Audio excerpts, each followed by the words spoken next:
¿Y podemos comprarlos? No, dice que solo están disponibles en Sudamérica.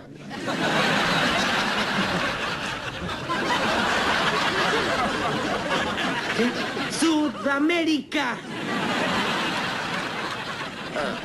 Hola, hola a todos sudamericanos, ¿cómo andan? Sean bienvenidos a un nuevo video de Sudamérica, tu canal de fútbol sudamericano. Arrancamos con las predicciones, con los análisis y por supuesto lo que va a ser la fecha número 14 de las eliminatorias sudamericanas rumbo a Qatar 2022. Vamos a estar con los 5 partidos que se van a disputar el día martes. Bueno, sábado, domingo y lunes vamos a tener 2 videos el sábado, 2 videos el domingo y un video el lunes para que ustedes el martes puedan disfrutar de toda la jornada de eliminatorias acá en el canal de Sudamérica justamente.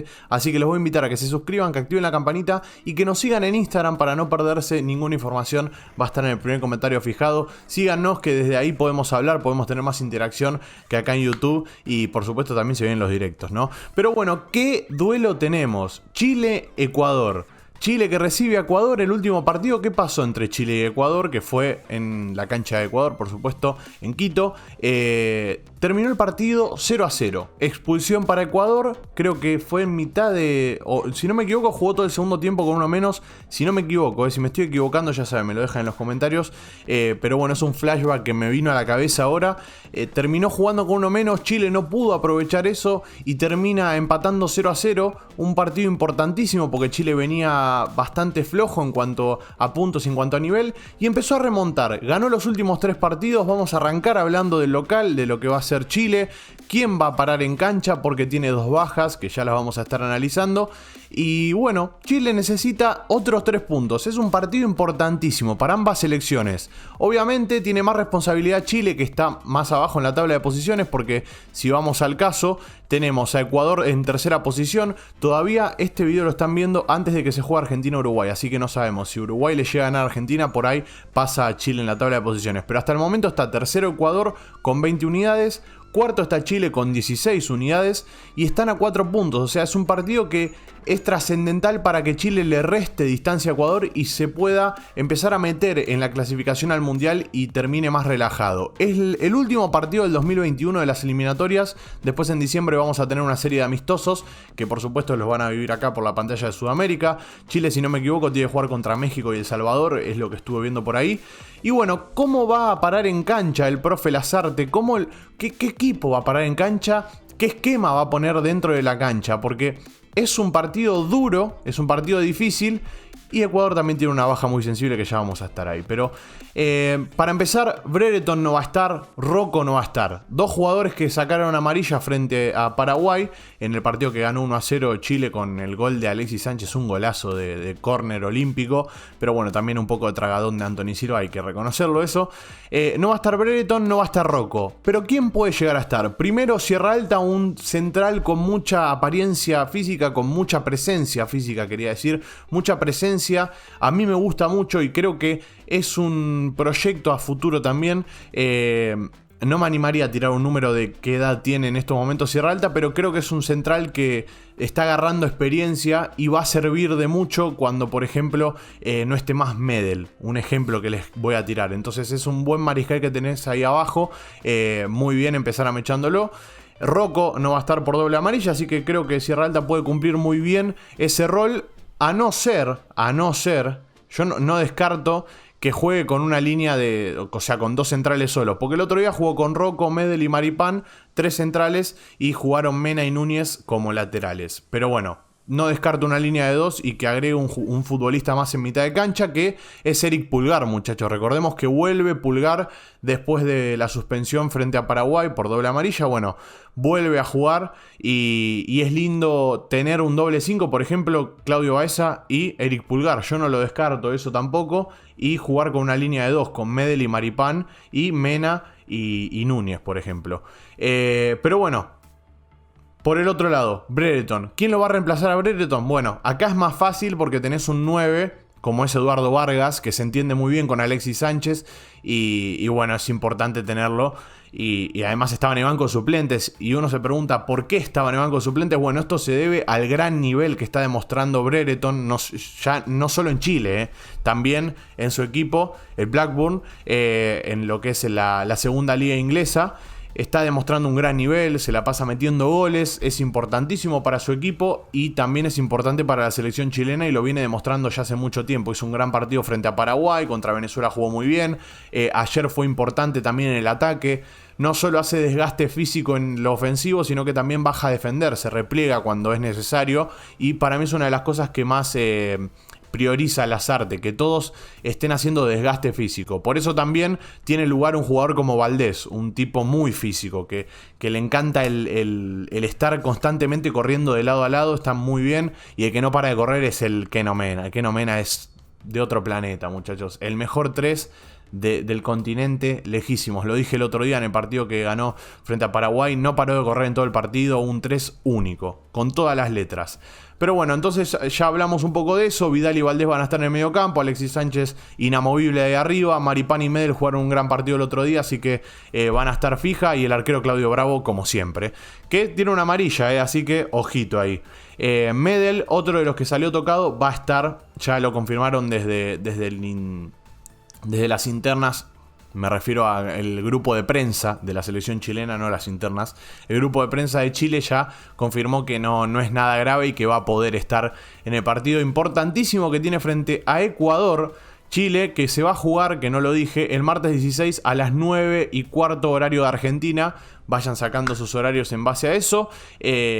Importantísimo partido, 3 puntos muy claves para ambas selecciones. Ecuador para ya empezar a tranquilizarse y decir, bueno, me puedo permitir si se da a perder puntos. Y por el lado de Chile empezar a seguir escalando posiciones, porque recordemos que en un momento llegó a estar último Chile, y fíjense, con amor, con garra y con esfuerzo llegó a estar ahora cuarto en la tabla de posiciones. Y creo yo que... Bueno, no voy a decir nada porque si no después quemo las cosas, así que nada, les digo, por un lado un proyecto que ya está consolidado, que viene ya de hace mucho tiempo, con un 11 que siempre alterna 2 o 3 nombres, pero hay 8 que son fija, y por el lado de Ecuador, de lo que vamos a hablar ahora justamente, de la Tri, tenemos un proyecto que está por consolidarse, o sea, es un proyecto a futuro. Hay muchos futbolistas de menos de 23 años, o sea, el promedio de edad de la selección ecuatoriana, más allá de lo que son las figuras como por ejemplo Ángel Mena, también a quién tenés acá de mucha edad. No hay mucho más, creo. La Boa Domínguez debe tener, no sé, 28, por ahí debe andar. Después no hay mucho más veterano en esta selección. Es una selección que está, podemos decir, verde, pero no desde el punto de vista malo. Verde en el sentido de que todavía tiene que madurar mucho. Hay partidos en los que se sufre de más, y eso se debe también a la falta de experiencia de los jugadores. Pero hay mucho nivel. Eso no se lo descarto a nadie. O sea, es un plantel con muchísimo nivel, y una de las bajas más sensibles que tiene, la baja más sensible que tiene este equipo, recupera 3 jugadores importantísimos, pero también tiene una baja letal, que es Gonzalito Plata. Gonzalo Plata, que fue el que metió la asistencia en el partido frente a Venezuela, que ganó 1-0 Ecuador, con gol de Piero Hincapié. Bueno, Gonzalito Plata no va a estar por 2 amarillas. Una lástima la verdad, porque al jugar de mediocampista decís, bueno, no tiene que llegar esa amarilla, y menos en un partido tan importante como lo va a ser Ecuador frente a Chile. Pero bueno, nada, todo pasa por algo, eso ya lo sabemos de memoria. Y si no se pierde este partido es porque va a volver mejor que nunca en enero, así que nada, ¿una lástima? Sí, es una lástima. Pero también tiene jugadores como para suplirlo la selección ecuatoriana. Es una de las figuritas, es cierto, es una de las joyas, y hay que tenerlo en cuenta. Pero por ejemplo, Jeremy Sarmiento el otro día jugó muy bien, y creo que es importante también tener un relevo a Gonzalo Plata con un estilo similar que Jeremy Sarmiento. Yo le digo el mago, a Jeremy me parece que es más de juego colectivo, digamos, y Gonzalo Plata tiene mucho más desequilibrio individual. Pero el partido que jugó el otro día Jeremy no tiene nombre. El otro día atacaba, bajaba a defender, agarraba la pelota en la mitad de la cancha, tiraba cambio de frente, se asociaba con los laterales. Era impresionante el partido que jugó Sarmiento, y creo que es un punto alto a tener en cuenta también por parte de Chile, que va a tener que tapar ese futbolista, ya sea de la mano de Arturo Vidal, de Baeza, de quien sea, lo va a tener que tapar ese futbolista. Y donde veo que está flaqueando un poco es en el delantero. Reasco tiene nivel, pero el otro día le llegó poco la pelota. Y acá viene una de las claves que va a tener la Tri, que va a ser que vuelve Ángel Mena. Para muchos es resistido, para otros es el gran 10 que necesita esta selección, otros prefieren a Quito Díaz. Bueno, hay diferentes opiniones, pero lo cierto es que la categoría que tiene Ángel Mena hoy en día en la selección no la aportan todos.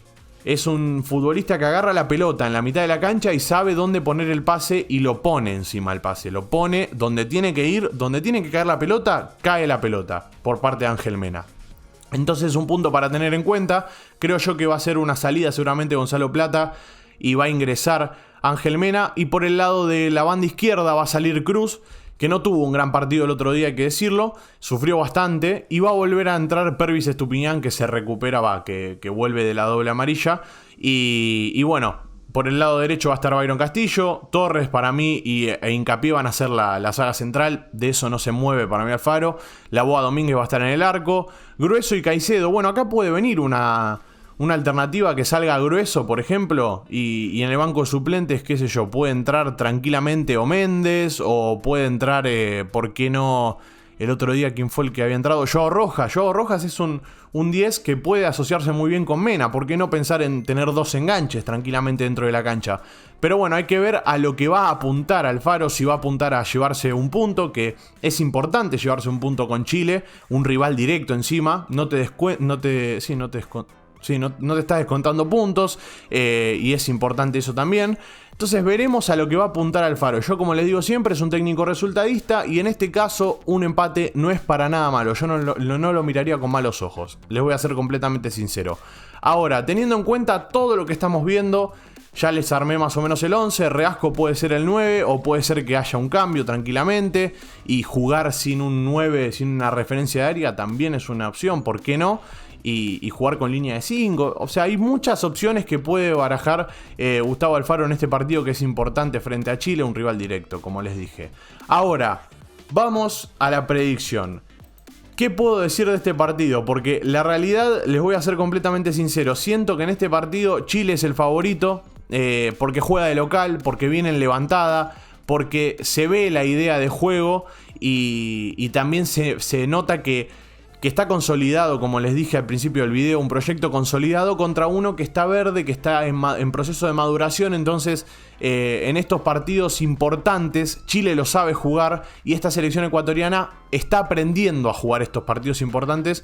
Por eso también hice mucho Piero hincapié en que a Ecuador le cuesta cerrar los partidos, y le cuesta mucho. Pero bueno, hay que ver cómo se va a abrir y demás cosas. Me jugaría por una victoria de Chile 2-1. Me juego por una victoria de Chile 2-1. Pero les voy a ser completamente sinceros. No descarto para nada un empate o que gane Ecuador. O sea, no lo descarto para nada. Sinceramente, hay que ver cómo se va a dar el partido y demás cosas. Pero me juego con un Chile 2, Ecuador 1. Veremos qué pasa. Como les digo, fútbol sudamericano, puede pasar de todo. Enfrentamiento de rivales directos. Es complicado este partido para Ecuador, complicado también para Chile. Pero bueno, el que gane este partido va a tener mucha tranquilidad, y si empatan, bueno, va a tener tranquilidad Ecuador. Y por el lado de Chile hay que empezar a hacer algunos números para ver a quién hay que ganarle, para sacarle puntos y demás cosas. Pero creo yo que cuando finalice esta fecha, como mucho lo puede pasar Uruguay a Chile. Pero poquito más, o sea, está muy, muy tensa desde la tercera posición hasta la séptima, que está Perú con 14 unidades. No, y es más, te puedo contar a Paraguay también, que está con 12 puntos, y Bolivia también está con 12, ¿no? Está todo muy tenso, de la tercera posición a la novena está todo ahí, está muy reñido, quedan fechas todavía, veremos qué va a pasar de noviembre a enero, nada, puede pasar de todo, así que espero que les haya gustado mucho la predicción. Si es así, recuerden dejar un me gusta, comentar, compartir, suscribirse al canal y activar la campanita. Seguirnos en Instagram para no perderse de nada de la información que traemos y para tener más interacción con nosotros. Y como no, espero sus predicciones acá abajo en los comentarios. Un abrazo a todos, los quiero mucho y chao chao.